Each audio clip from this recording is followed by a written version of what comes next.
Publiko. Radyo Pilipinas. Radyo Publiko.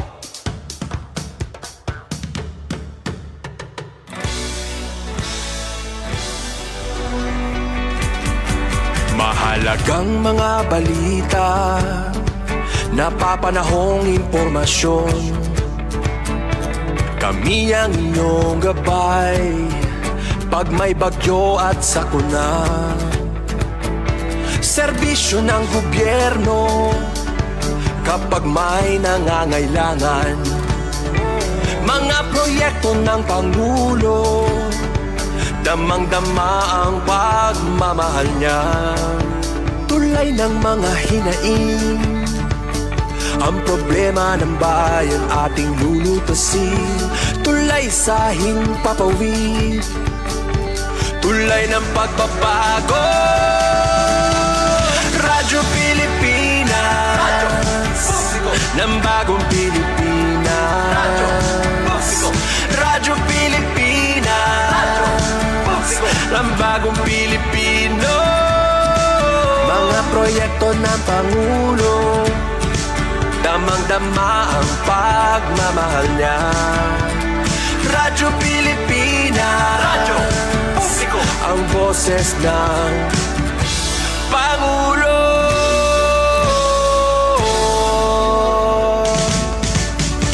Karamay nyo kami, kahit malayo man kami nakakarating. OFW magsasaka, buhay ay iba't iba, san mang lugar ng bansa natin. Tulay ng mga hinaing, ang problema ng bayan ating lulutasin. Tulay sa himpapawid, tulay ng pagbabago.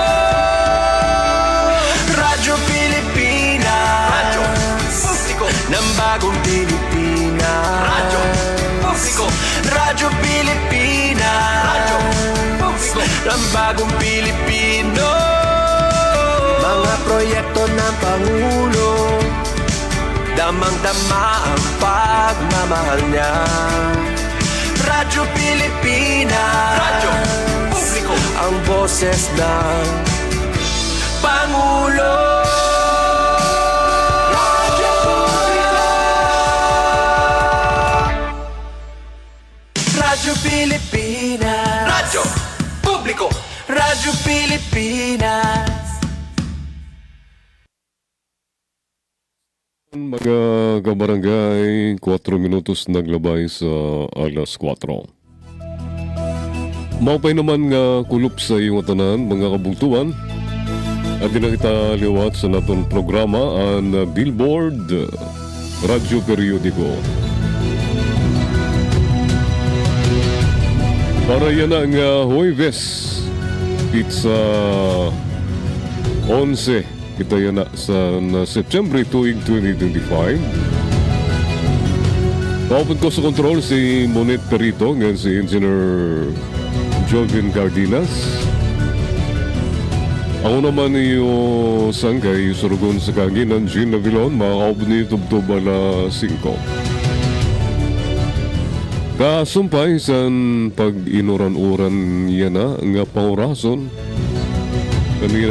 Kanina nga alas 3 ang kulup ang low pressure area ang ginbanaba na basarang nga tanan nga bilabling nga data danay mamutang sa 980 kilometros sinirangan sa Southern Mindanao is nga mawan na gin tinikangan kay nano nga na gin mauran-urang kita yan na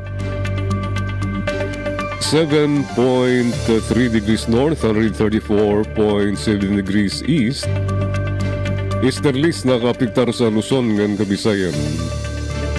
Lugar epekto ini. San duha nga route sa panahon.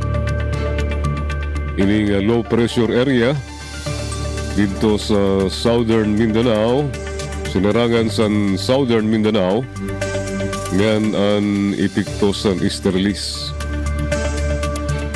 salit nagkakamayan na kita din sa mga pag-inuran-uran. Waray anunsyo sa bagyo. Diri harayo siguro ang peligro nga maging bagyo ini nga low pressure area.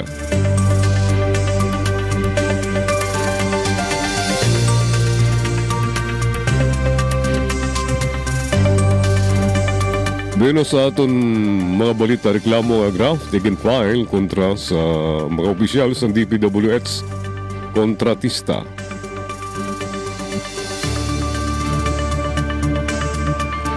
Ginpangunahan ni DPWH Secretary Vince Dizon iyan nga adlaw ang pag-file sa reklamo nga graft sa Office of the Ombudsman kontra sa 20 nga mga opisyales sa DPWH nga upat nga kontraktor kasubay sa mga manomalya nga flood control project. Sa usa nga press briefing siring ni Dizon nga ungay sa respondents ang kontraktor nga si Sara Diskaya ng mga DPWH engineer nga si Henry Alcantara, Bryce Hernandez ng JP Mendoza.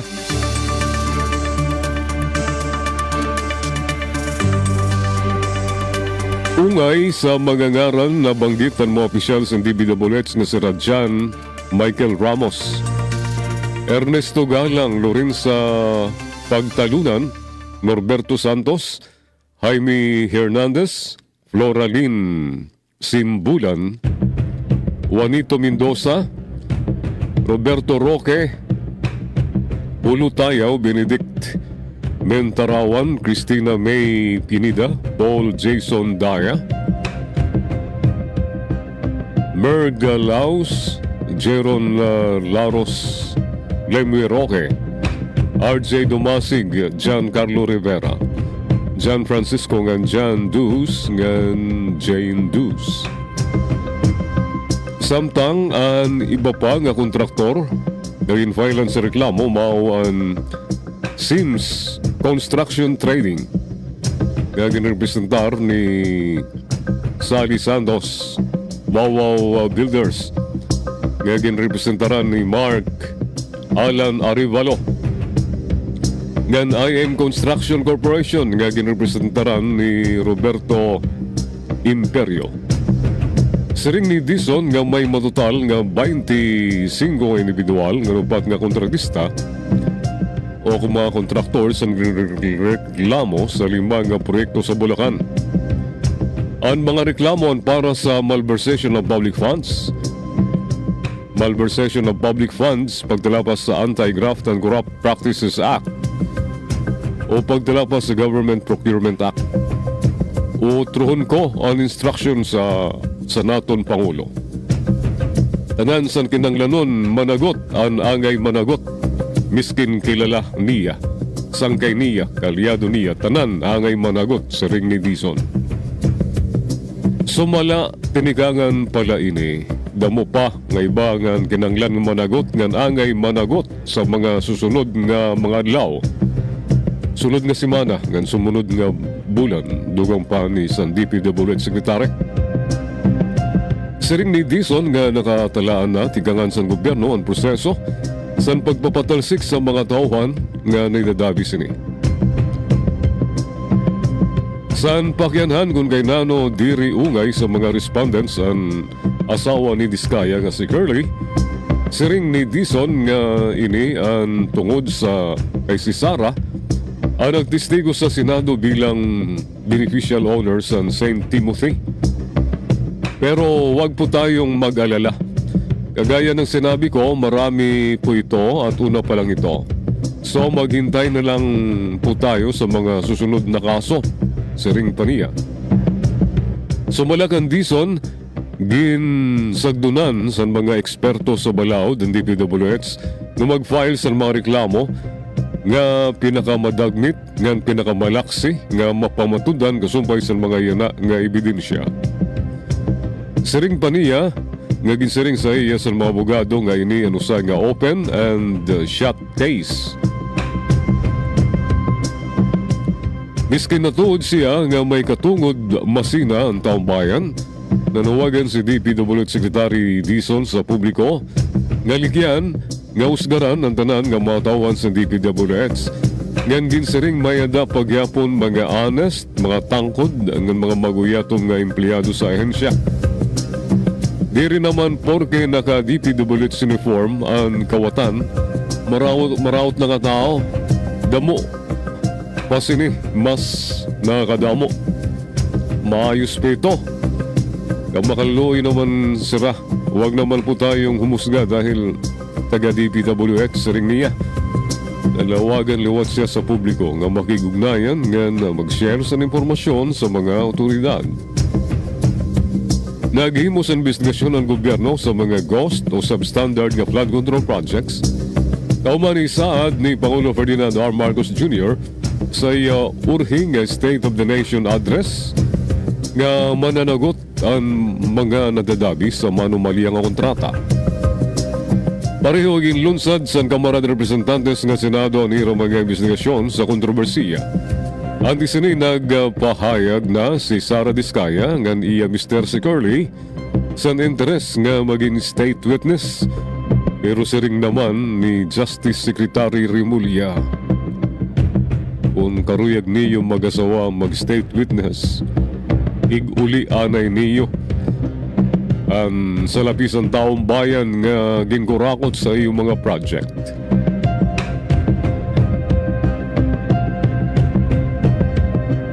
Ginpangaranan sini ang pirang nga kongresista irang mga tauhan ng mga opisyal sa DPWH nga nadadabi daw sa pangurakot sa mga flood control projects.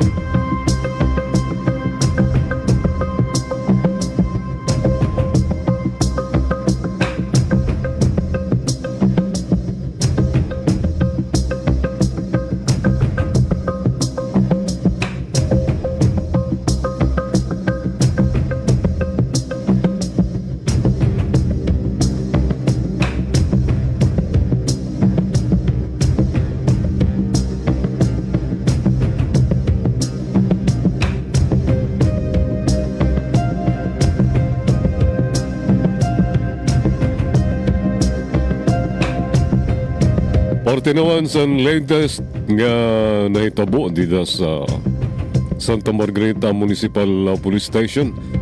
Din kagabi, waray na kinabuhi nga nadiskubrihan ang Assistant Deputy Chief of Police sa Santa Margarita Municipal Police Station. Waray na kinabuhi sa madiskubre ang lawas sa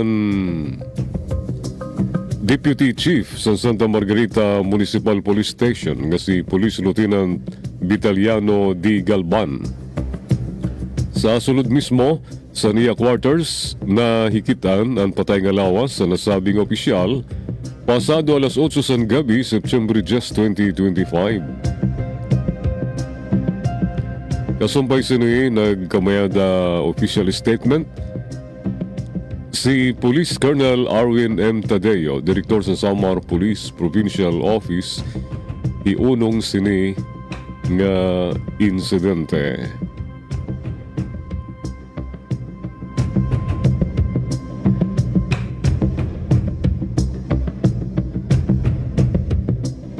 Di reklaro di sa Facebook ini nga statement. Pero ginpapatapod sa Provincial Director sa Samar Police Provincial Office nga katagan ustisya. Naging kamatayon sa ni Police Lieutenant Vitaliano Galvan, hingpit nga mag-iimbestigar sini na Samar Police Provincial Office sini nga insidente. Gin abi-abi adton nga tanan nga mga katawhan dito sa Santa Margarita ngan sugad man iba pa nga mga bungto nga diri maghinimimo, diri mag-inimbento sa adton na mga haka-haka, kundi diri himo sa mga paghusgar o kung ano nga mga pagbanabana. Kasumpay sining panhitabo, likyan, nga likyan at mga magraot nga mga akusasyon, tahuron, adton na pamilya sa nawara nga Deputy Chief sa Santa Margarita PNP.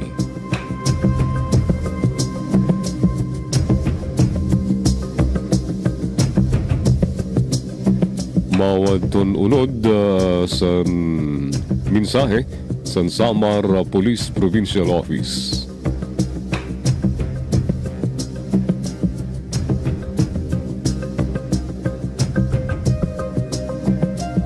Alex Ayala daog kan Julia Reyra sa SP Open sa Brazil. Lusot na sa quarterfinals. Ginperdi ni Alex Ayala si Julia Reyra sa Argentina. 6-1, 6-4. Yan ang aga oras sa Pilipinas sa round of 16 sa SP Open sa Sao Paulo, Brazil. Agud umabante sa quarterfinals. Kauman ang dominante nga kadaugan sa first set na ungusan na unahan ni Ayala sa pagtigang sa second set 1.2. Agud makalamang si Reyra ngayon na pan 188 sa kalibutan. Kundi dagmit nga nakabawi ang Pinay. Tennis ace inagis ang tulong nga sunod nga kadaugan agud makuha ang 4-2 nga kalamangan. Nakabawi si Reyra sa panpitong nga games and set pero dagmit na maninigin baton ni Ayala agud umapiki sa kadaugan. Nakausa pa nga puntos ang Argentinian antes niya gintapos ni Ayala ang laban. Ini ang panduwa nga kadaugan ni Ayala laban kan Reyra sa tulo ka beses na nira nga pag-atubang. Sa usa nga interview kauman san uyag siring ni Ayala nga nag-enjoy siya sa pagpapabiling sa Brazil. Yes, I said the other day that Brazilians are super hospitable and that is one thing I think that we have in common with the Philippines. I'm feeling at home and I love the atmosphere tonight, siring pa niya. Sa iya kadaugan, makakaatubang ni Ayala si Janice Chejen sa Indonesia sa quarterfinals buwas nga adlaw Biyernes. Ang labanan sa duwa nga top players tigang sa Southeast Asia. Gintikangan ni Ayala ang torneo pinaagi sa kadaugan kontra kan Yasmin Mansouri sa France 6-0, 6-2.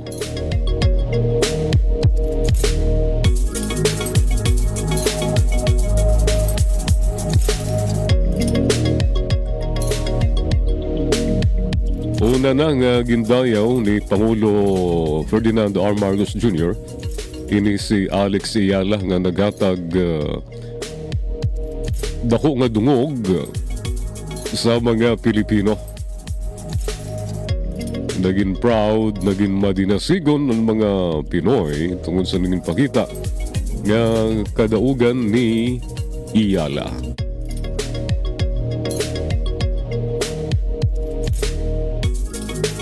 Alright, oras natin 20 minutos naglabay sa alas 4. Mabalik kauman sa mga paibaro sa kontrol. News and current affairs, top stories of the day, business, sports, music, and entertainment. Dadalhin sa inyo ng mas pinaganda, mas pinalawak, mas pinalakas. Radyo Pilipinas. Radyo Pilipinas Calbayo, DYOG 882 AM. Paano nga ba mag-register para magkaroon ng schedule sa Bagong Pilipinas Presidential Action Center? Narito ang mga dapat gawin. Gamit ang iyong mobile device, pumunta sa eGovPH app. Pwede itong i-download mula sa Apple App Store o sa Google Play Store. Gumawa ng account. Ilagay ang email address, valid mobile number, pagkatapos ay makakatanggap ka ng one-time code sa iyong email. Gamitin ang code sa eGov app para sa verification ng iyong account at ng mga impormasyong ibinigay. Congratulations! Meron ka ng eGov PH app account.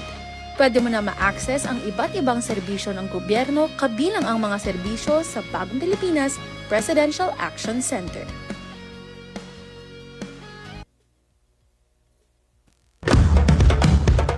Ito ang Presidential Broadcast Service Radyo Pilipinas. Radyo Publiko ng Bagong Pilipinas para sa Bagong Pilipino. Naghahatid ng mahahalagang balita at impormasyon na uugnay ng pamahalaan sa sambayanan. Tulay sa himpapawid ng serbisyo publiko. Radyo Pilipinas. Radyo Publiko. Ang boses ng Pangulo. Sa Kalbayog, 82 AM. Radyo Pilipinas. Radyo Publiko.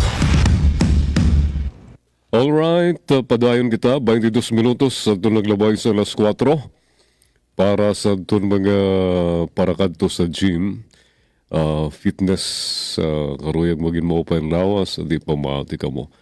Muscle mass loss, pag-abot sa edad 30 anyos, ti paigbaw, pwede mapaluya. Sigun sa doktor, ang 28 anyos nga dancer, nga performer, nga si Red Miranda, nagtikang nga magpaupay sa niya lawas. Magkamayada sa muscle na niya lawas. Kauman daw makaranas sa panununlog bullying sa to sa estudyante pa siya. Pinagi daw sa high protein, low carb diet, workout, pagligay sa pag-inom sa mga hurubong ng rimnon.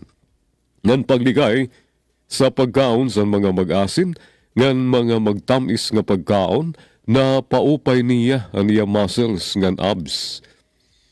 Inaasar ako ng mga classmates ko, mga kalaro ko, palito, sinunlog daw siya. Ay, magasa ka. So, doon napus yung sarili ko na kailangan kong mapaganda ang katawan ko para hindi na ako ibubuli. At saka tumaas yung self-esteem ko nung na-achieve ko ito, siring ni Miranda. Ang 26 anyos nga si Ariel Piala naman, unong kabeses kada semana nag-workout para mapabilin ang iya maupay nga fisik.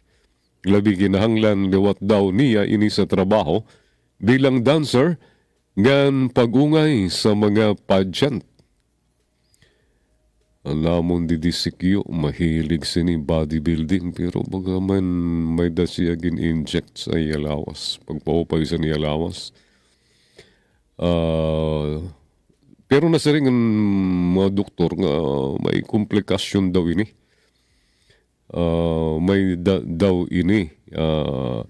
Karatan nga pwede mahitabo dito sa imulawas.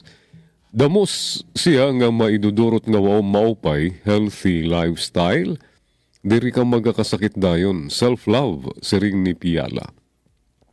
Sigun sa physical medicine, nga rehabilitation doctor nga si Dr. Luis Cordero, ang pagamayada sa muscles, ang dirila maupay sa panlabas, kundi nakakabulig liwat sa metabolism sa lawas.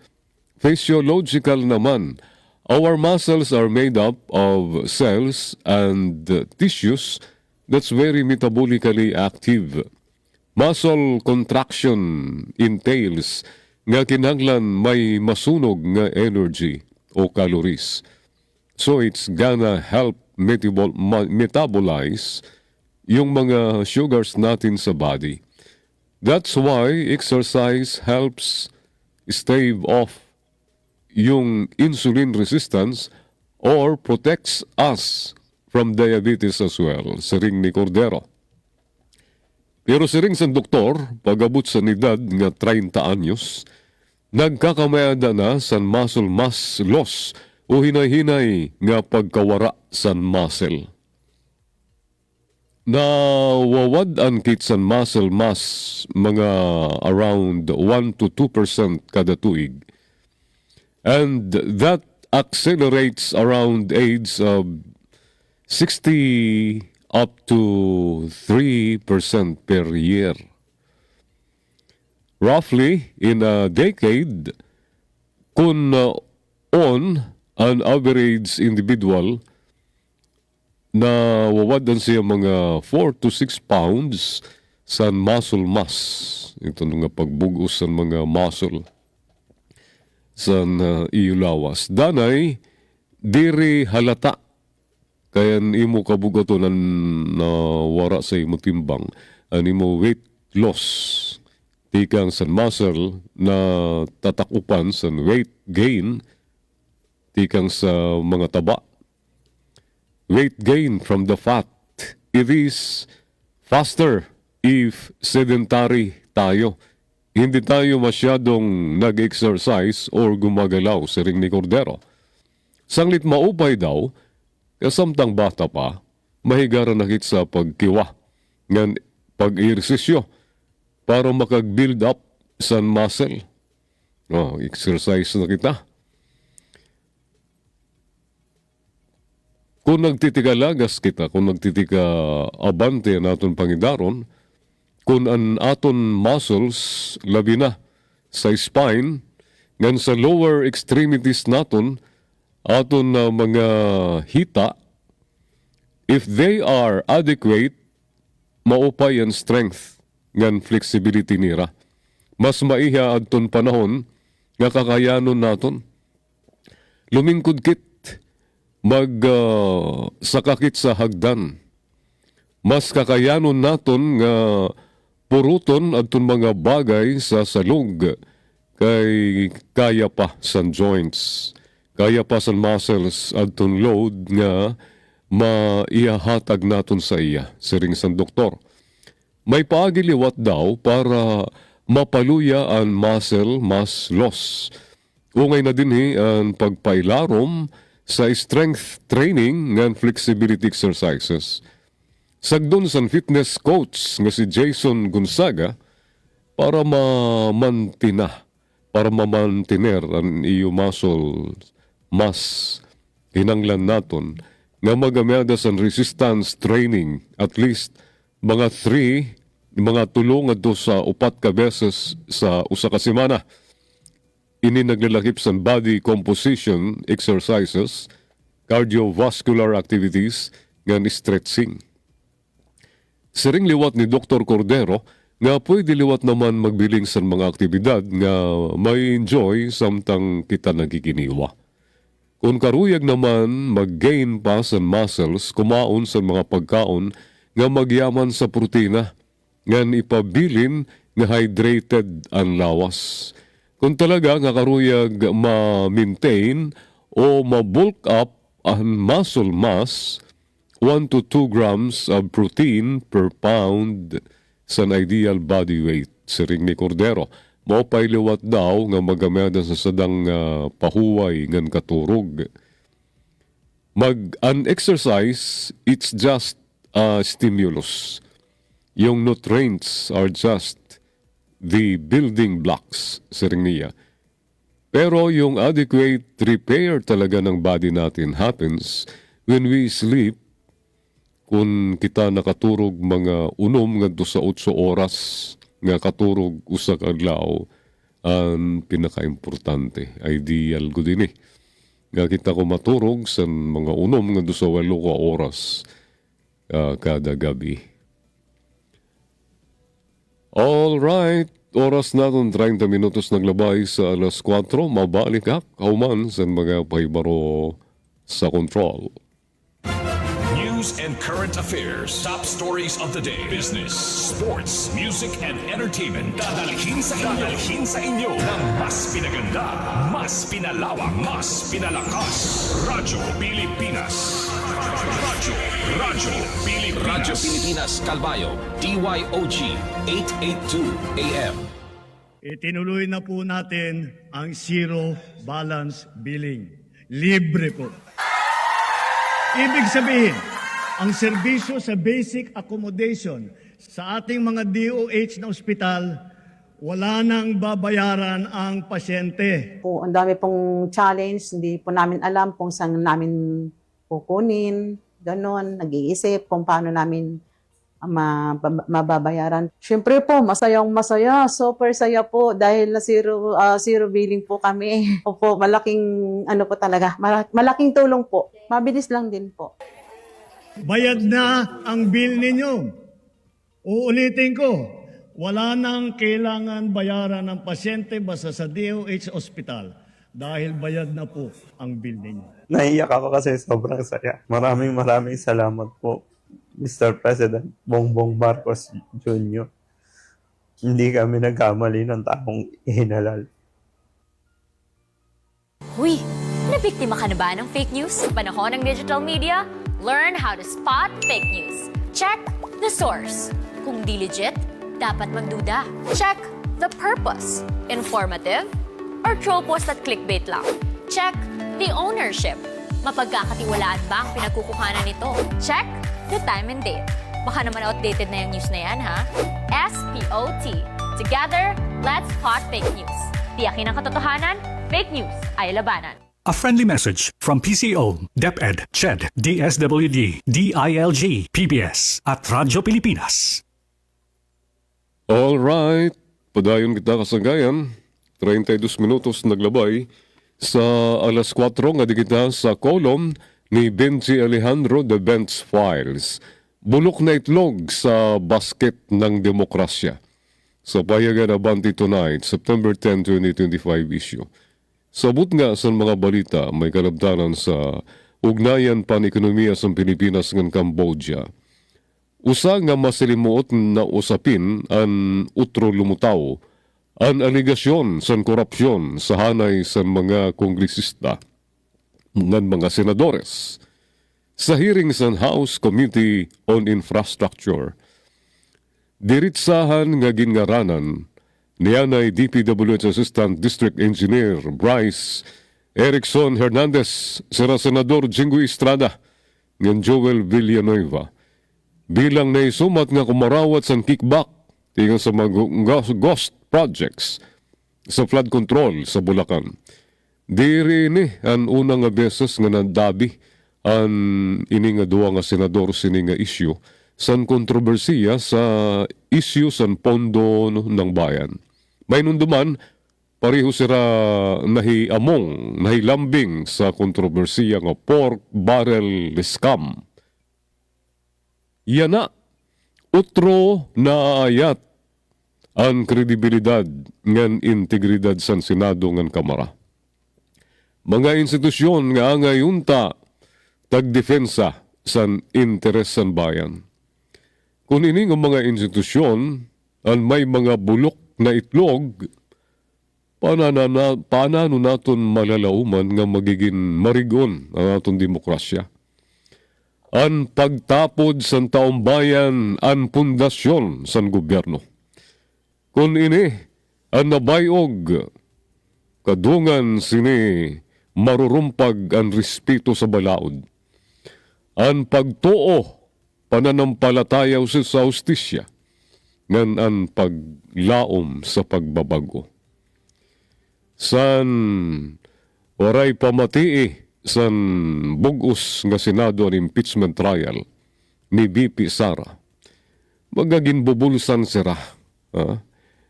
Karuyag sini nga kasagaran sa lahat ng mga senador na diri nga mga nangurakot sa gobyerno mapanagot. Waray nira ipasigi ang pag-atubang sa impeachment trial ni BP Sara. Sanglit yan na, ginbubulsan na sira.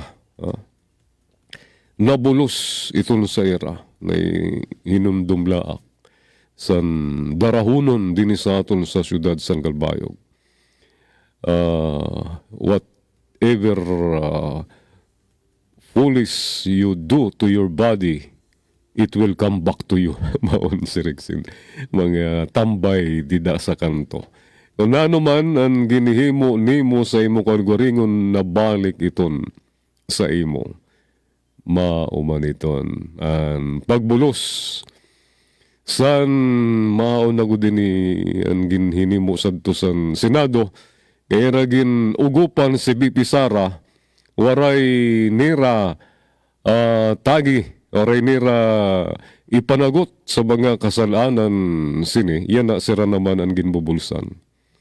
Gini, maumantay ni nga mga senador, nga nagiinugop kan BP Sara, yan na naman natubang san kontrobersiya.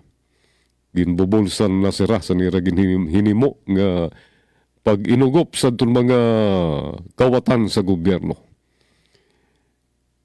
Samtang si Pangulo Marcos nanawagan sa suporta para sa ASEAN 2026 nga nagpirma sa mga kasunduan para sa seguridad ng edukasyon.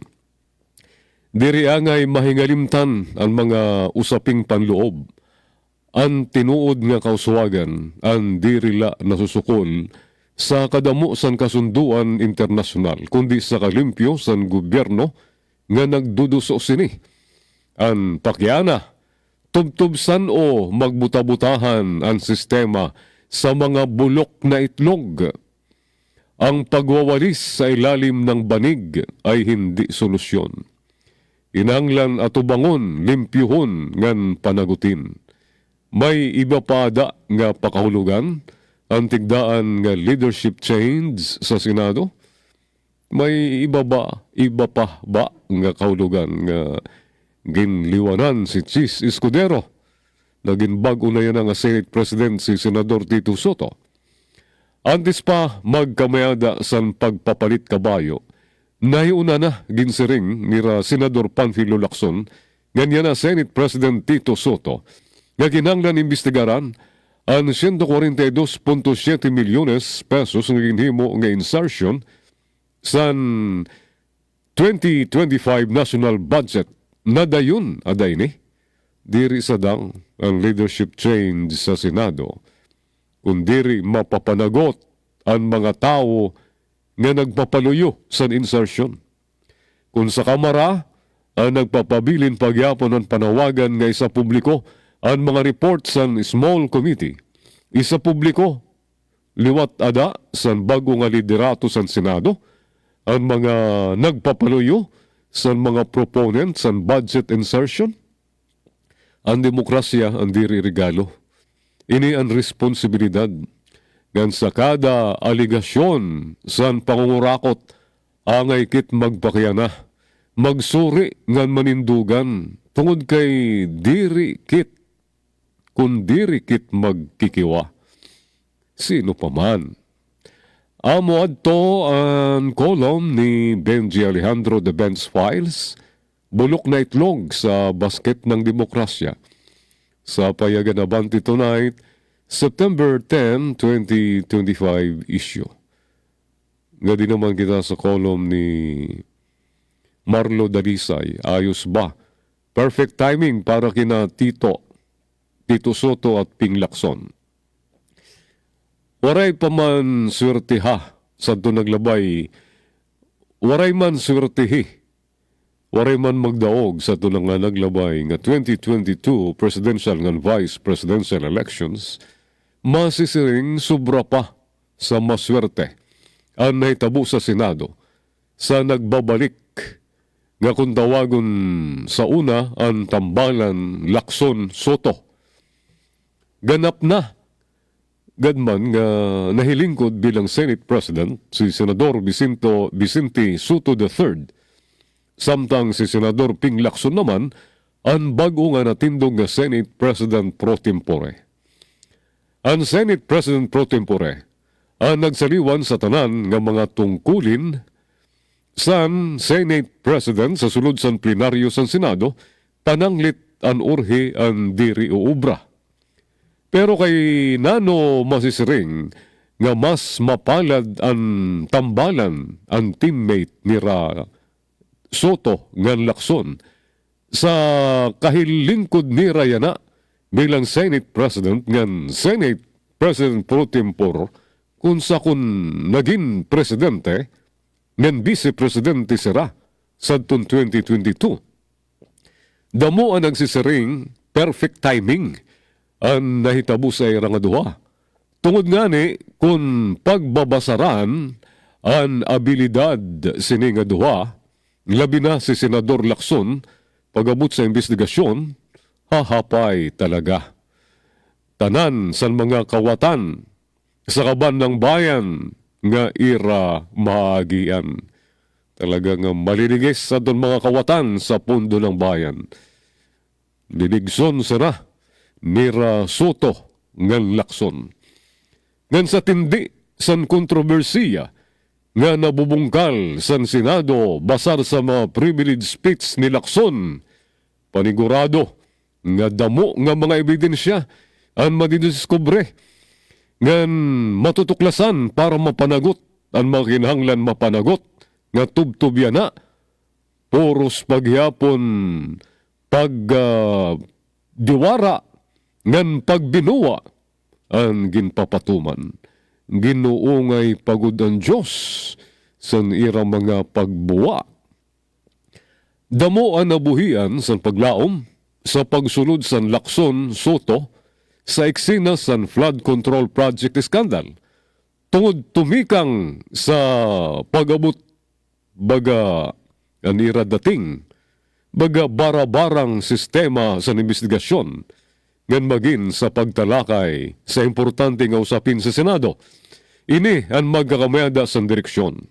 Ngan diri harayo nga hinay-hinay nagyapon matutunaw ang impresyon nga mas magaling na magdara sa investigasyon ang Kamara kumpara sa Senado, tungod nga ni nagawas nga mas damo na didto ang may lakas ng loob ngan inisyatiba nga atubangon ang ungod nga kamatuoran sa luyo sa mga naglalabasan nga iskandalo.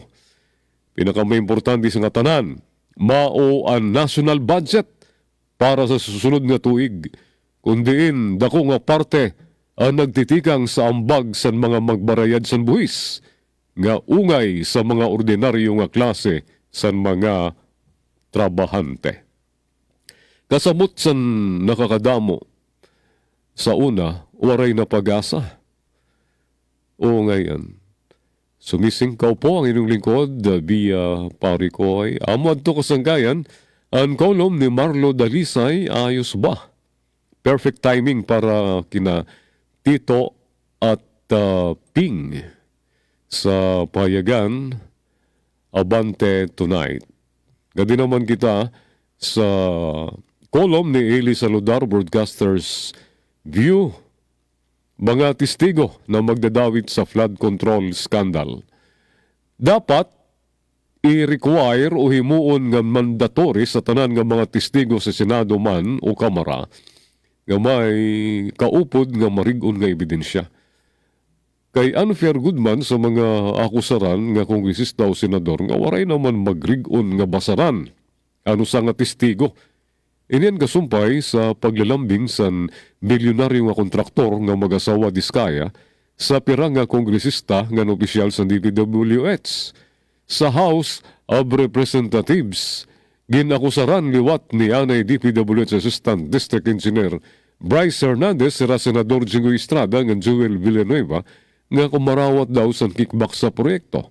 Maupay ang bayag ni Senate President Pro Tempore Ping Lacson nga bago nga chairman sa Senate Committee on Blue Ribbon Committee nga di rin niya tutugutan ang mga testigo nga mag-akusa kunwari marigon nga ebidensya. Pwede kasi himuon sa sinuman nga testigo sugad sa kontraktor ng DPWH official nga nadadabi sa anomalya nga good maitalwas ang kalaguringon maging state witness nga magtudlok sa mga opisyal o politiko nga waray kaput nga ebidensya. Mauluwat naman kasi ang may tatabo kung naabot sa korte nga waray marigon nga ebidensya madidismiss luwat ang kaso. Samtang angay panlanaton nga panagutin ang sinuman nga opisyal nga politiko nga nagpulos o nanhimulos sa pundo ng bayan. Kasuhan sa labi kadali nga panahon kung may marigon nga ebidensya agud magserbing pahimatngon babala paghapon sa iba pang opisyal sa gobyerno nga nagbipinsar maghimo sa pangungurakot. Amad to ang kolom ni Eli Saludar, Broadcasters View sa Abante Tonight, September 9, 2025 issue. Mabalik ka kauman sa mga pahibaro sa kontrol. Ito ang Presidential Broadcast Service. Radyo Pilipinas, Radyo Publiko ng ang bagong Pilipinas para sa bagong Pilipino. Naghahatid ng mahahalagang balita at impormasyon na guugnay ng pamahalaan sa sambayanan. Tulay sa himpapawid ng serbisyo publiko. Radyo Pilipinas. Radyo Publiko. Ang boses ng Pangulo. Sa Albayo, 882 AM. Radyo Pilipinas. Radyo Publiko. Time to celebrate kulturang Pinoy. Tradisyon, musika, sining, literatura at iba pa. Anything and everything fun and Filipino. Ito ang Pinoy Kultura. Flight PR 1043, now boarding. Hey, that's us! Vacation, here we go! Always love flying the first and oldest commercial airline in Asia, our very own flag carrier, Philippine Airlines. Dreaming of love while cruising at high altitudes.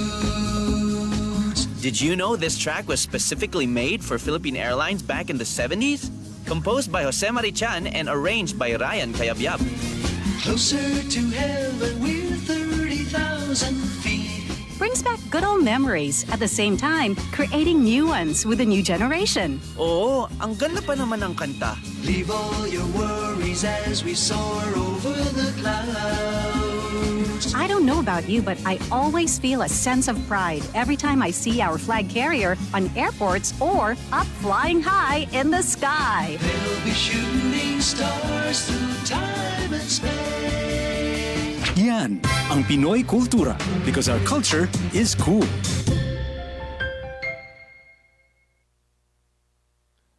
Alright, oras naton na hingad na sa 14 minutos antes ito mag alas 5 dinhisan aton na programa Billboard Radio Periodiko. Nga di naman kita sa pahayagan Filipino Star ngayon itunta mga kasanggayan kunano ang editorial yan ang adlaw sa sini nga pahayagan. Gadi kita sa ira opinion page. Opinion. Editorial yan ang adlaw. Ghost Public Schools. Filipino Star ngayon, September 11, 2025 issue. Editorial, Ghost Public Schools. Kung may ada ghost flood control projects, sigurado nga may ada liwat ghost public schools ng classrooms. Ang DPWH liwat ngayon ang naghihimo sa mga public school building. Ungay sa mga ginihimo sa DPWH ang mga sigad tulay nga nan kontrobersiya yan na nga flood control projects. Kung nakakawat man sa limpak-limpak ng mga salapi atong mga magsabid nga DPWH officials, mga kontraktor, kongresista, ng mga senador sa flood control projects, sigurado nga kumita liwat sira sa konstruksyon sa mga panpubliko nga eskwelahan. Bumaha liwat san salapi dinhi. Kundi ang kaurusahon tinuig may shortages sa mga classroom. Di rin naubos sa ton kakulangan sa mga classroom sa kada tuig. Sa kada opening sang klase, per may problema ang kakulangan sa classroom. Damo po gyapon nga may estudyante ang nagsisiksikan nga bagaan sardinas sa mga classroom. Danay sira nagkaklase, ginpapadara sira sa mga iton nga surudlan sa bugas. Dida sira.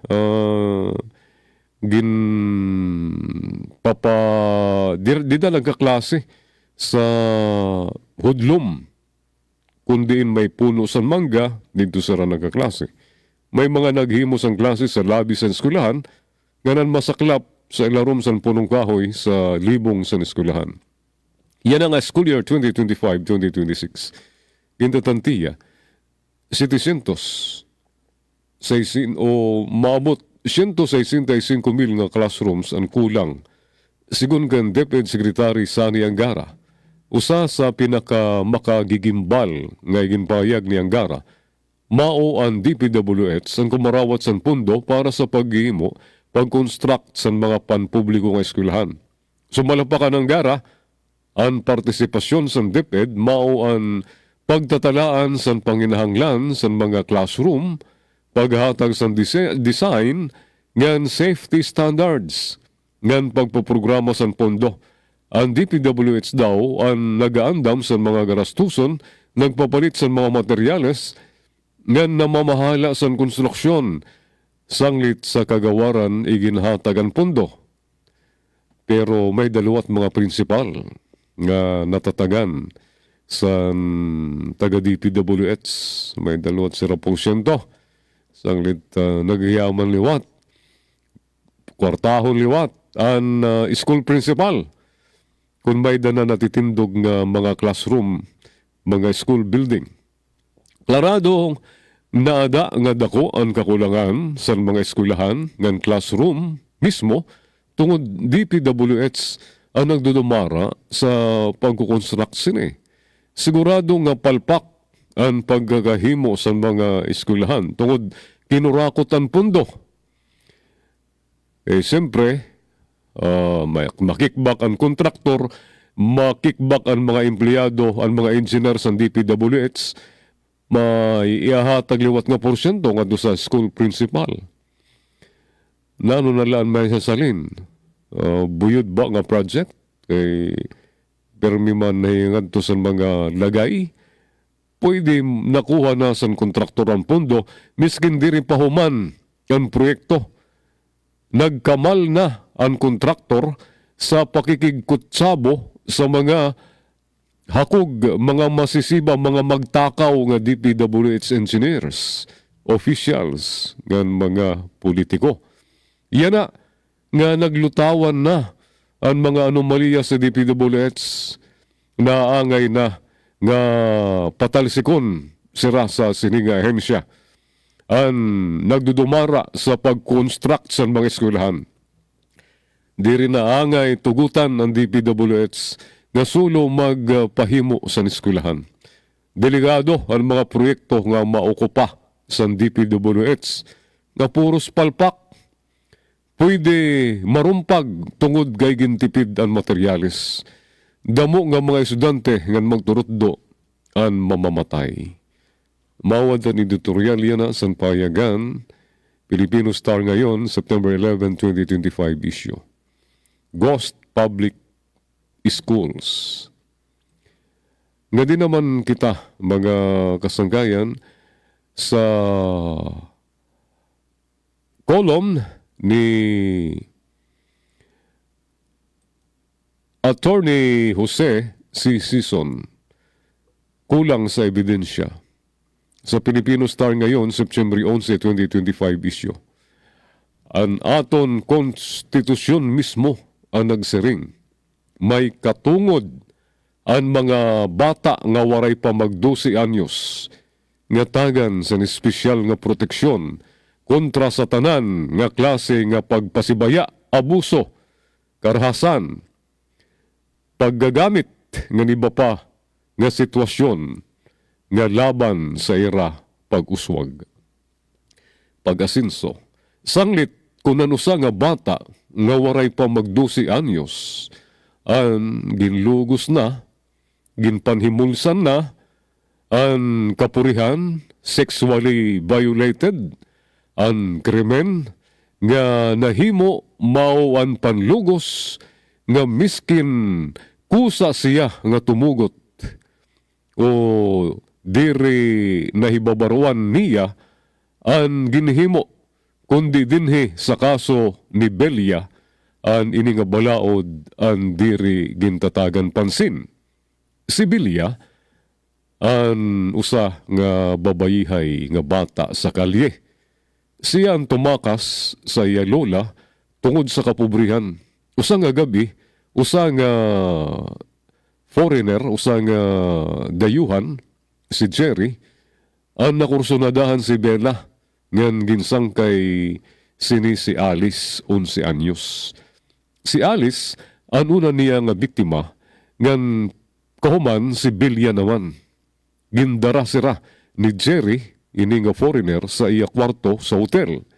Gintangkaan ni Jerry nga luguson si Alice kundi diri may sulod an iya kinatawo tungod kay diri kasya. Pagkalabay si Bilya naman, ginpahubo nga gintangka nga luguson liwat pero diri kasya an iya kinatawo. Kinabuasan, ginbaydan niya si Bilya sa 300 o 200 pesos naman kan Alice. Paggikan ni Jerry, ginsiring ni Bilya kan Alice nga nagsulod si Jerry sa bagay sa iya puwerta. Miskin ang sumunod nga adlaw, ginsiring ni Bilya kan Alice nga naigawas na ang bagay nga ginsulod. Pagkalabay, nagpadayon ang duha nga mag-istambay sa kalye. Kauman, ang 7 ka bulan, gindara si Bella sa ospital sa nusa nga basurero nga iya naging tagmangno nga nakitaan siya nga duguan walang malay nga mabaho. San magkamalay, siring ni Bella sa doktor aniya sakit sa tiyan. Naibaruan sa doktor nga ginsulod sa iya puwerta ano sa nga sexual vibrator. Kauman, kuwaw ng vibrator, nagrabi pa ang kondisyon ni Bella. Tubtub siya ang namatay. Sanglit ginakusaran si Jerry san panlugos kan Bella kan pagpatay dinhi nga namatay tungod sa ginsulod niya nga vibrator. Sa pagkikiha, gintangkaan nga pamatud-an san tagausig ang edad ni Bella. Pinagis ang testimonya sa niya lola ng tatay nga pareho nagsiring si Bella ang waray pa mag-12 anyos. Iginpakita liwat ang record sa ospital nga ng death certificate ni Bella nga waray pa siya 12 anyos. Ginturing san mababang hukmanan nga ini ang sadang na agud pamatudan ang edad ni Bella. Si Jerry ang ginsentensyahan san rape with homicide tungod sa pagsulod san vibrator. Sanglit ginsentensyahan siya nga may kasalanan san rape ngan homicide. Tama ba ang mababang hukmanan? Diri. Siring san Korte Suprema.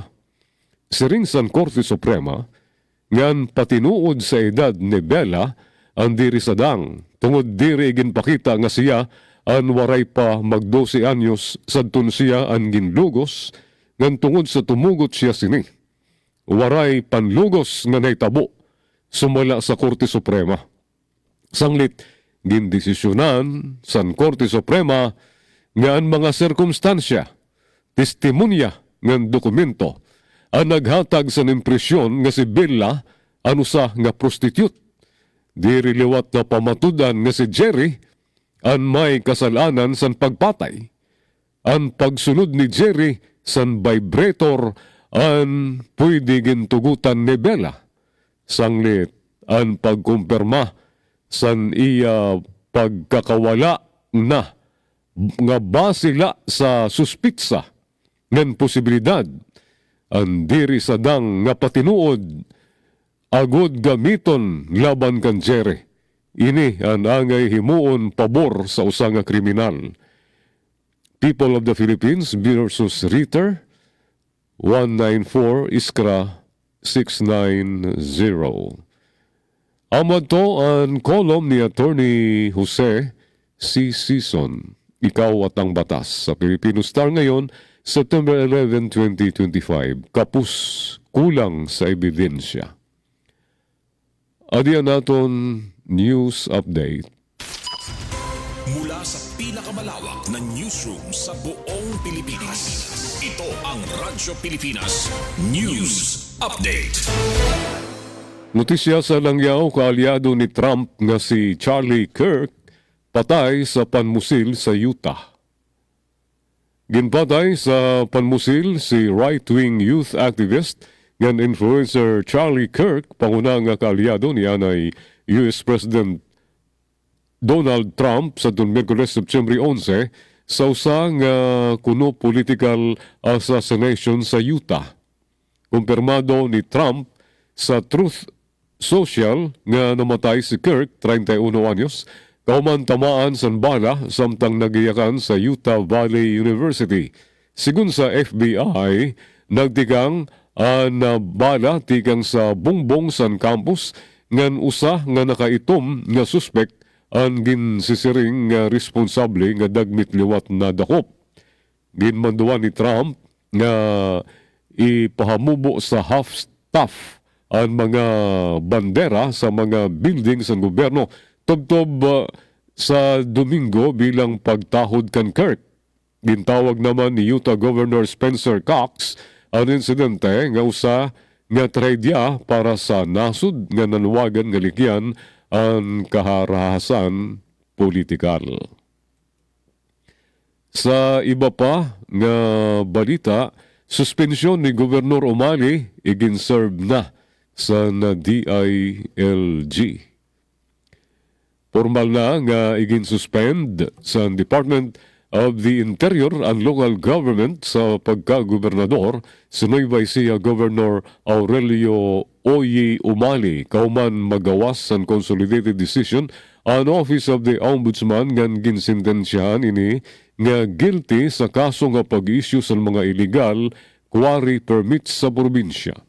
Nakarawat sa Kapitolyo sa Nueva Ecija sa Lunes, September 8, 2025 an order sa DILG Central Office nga pirmado ni Attorney Hubert Gervasio, Undersecretary and Chief of Staff ni DILG Secretary John Vic Rimulya.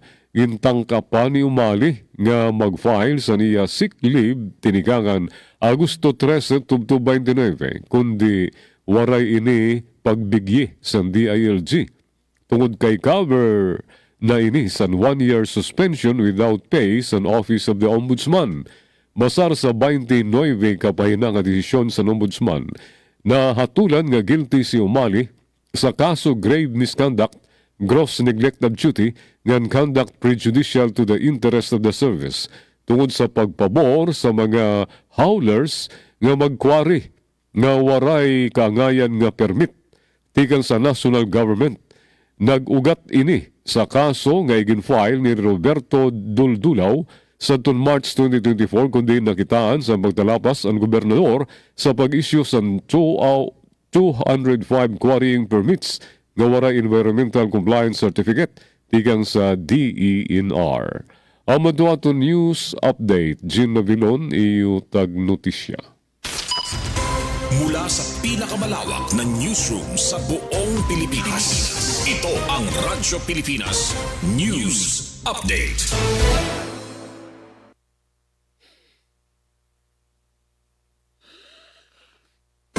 Time to celebrate